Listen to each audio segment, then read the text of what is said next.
কবি জয় গোস্বামী বিংশ শতাব্দীর শেষের দিকের একজন আধুনিক বাঙালি কবি।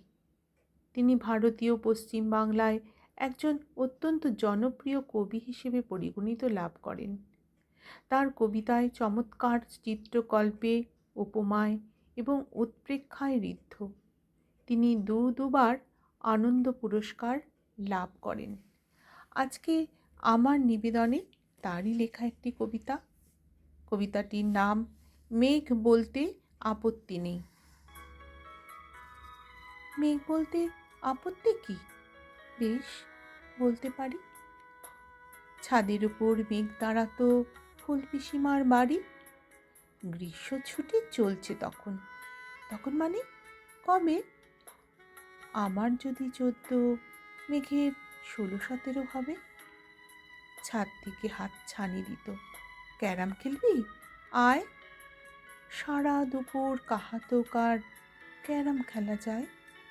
সেই জন্যই জোর চুরি হয়। হ্যাঁ, জোর চুরি হতো।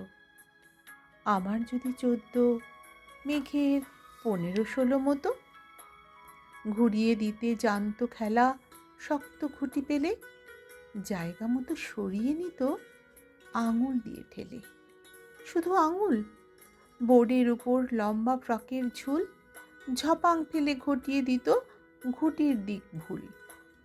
এইখানে না ওখানে, হ্যাঁ এইটা না ওটা, ঝাঁপিয়ে পড়ে ছিনিয়ে নিল ঘুটির বাক্সটা। ঘুটিরও সেই প্রথম মরণ। প্রথম মরা মানে বুঝবে শুধু তারাই যারা ক্যারাম খেলা জানে। চলেও গেল কদিন পরেই মেঘ যেমন যায়। কাঠ ফাটা রোদ দাঁড়িয়ে পড়ল মেঘের জায়গায়। খেলা শেখাও, খেলা শেখাও হাপিত্যেশ কাক।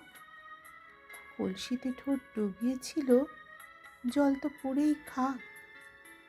খা খাওয়া সেই কলসি আবার পরের বছর জলে। ভরল কেমন তোমায়? থামো, ওই সব কথা কেউ বলে? আত্মীয় হয়, আত্মীয় হয়, আত্মীয় না ছাই।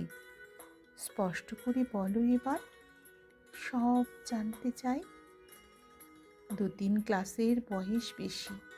গ্রীষ্ম ছুটি হলে ঘুরেও গেছে 2-3 বছর, এই জানে সকলে।